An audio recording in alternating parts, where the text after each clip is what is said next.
Hello and welcome to another edition of Motor Cars Enthusiasts. Right off the bat on today's show, Honda's in the news for a brand new concept shown off at the Tokyo Motor Show. Remember that EV concept they showed off over at the Frankfurt Motor Show that looked super cool? Well, this thing ratchets it up a notch. This is the brand new sports EV concept.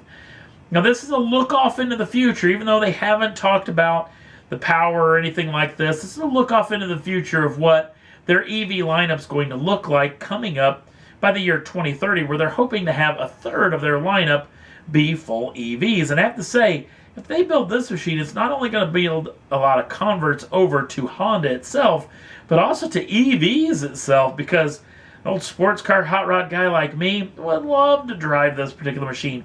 It's got a little 2000 GT vibe in it, even though the 2000 GT was actually built by Toyota. But Honda could probably sell a whole lot of these machines. And if we hear any more about this, we'll definitely keep you in tune. Another vehicle shown off at the Tokyo Motor Show is this vehicle from Yamaha. Yes, the motorcycle group, they're actually building a super cool little pickup truck.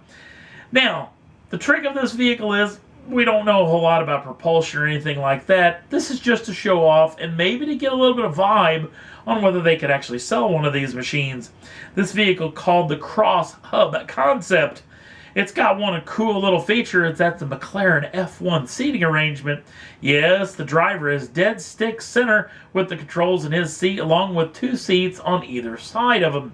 But this is actually to show off the rear end of this machine, which you can throw on maybe a dirt bike or a mini bike or maybe even a full-on ATV.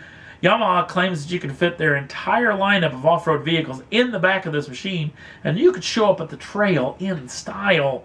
No word on if Yamaha will ever put this into production, but we'll definitely keep you in tune if we hear any more. Next up on the list, stop me if you've heard this before, because you have heard this before. This is another Subaru concept. This is the Viziv concept, which they've actually shown off just several different versions of. This is the first time it's a four-door saloon car version. And there's a lot of people screaming that, oh, this could be the next WRX. And yeah, we've heard this story before, showing off a super sexy concept. And then the next WRX comes out. It looks like a puddle of excrement. Yeah, I know that was a little bit harsh, but honestly, when you look at this concept and you look at the last edition of the WRX, yeah, there's really no comparison on which one looks better. Subaru, I know that you're not watching this particular video, but if you do, build this car. I'm telling you, build this car as the next WRX. Yeah, some of it's going to change, but keep a lot of this styling and whatnot, and you're going to be stunned. The Subaru faithful will come in droves, along with people who never even thought about owning a Subaru, who think that I have to have one of these in my life. I'm telling you, this thing looks bananas, and I wish they would actually build this machine. Whether they actually do or don't, we'll have to wait and see on that front. Next up on the list, super sexy, doesn't even begin to talk about the brand new Zagato shooting brake, which I think is the best looking of the quartet of machines from the Zagato folks.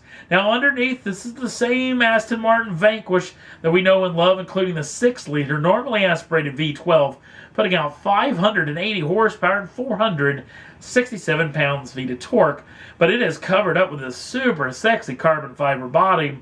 And now that all the Zagato machines are out and about, including the 28 versions of the Speedster that are going to be built, along with the 99 versions of the Coupe, 99 versions of the Volante convertible version, and now there's going to be 99 versions of this shooting brake. No pricing has been released as of yet, but we'll definitely keep you in tune of what we hear.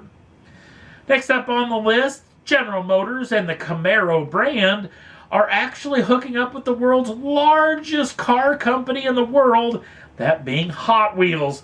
Hot Wheels celebrating its 50th anniversary. In fact, the first ever Hot Wheels was of a Chevrolet Camaro.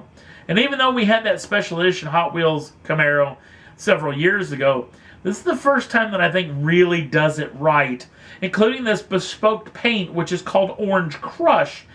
This Orange Crush is supposed to give you that feeling of, remember the tracks that you could race them on, put them together, make the loop-de-loop, or beat your sister or brother with.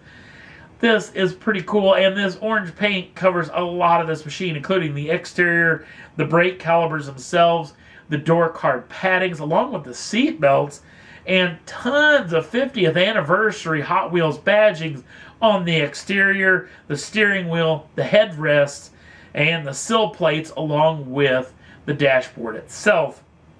It's got bespoke wheels on all four corners that are only for this particular model. This vehicle can be reserved in the RS edition's 3.6 liter normally aspirated V6 or the SS version 6.2 liter normally aspirated V8.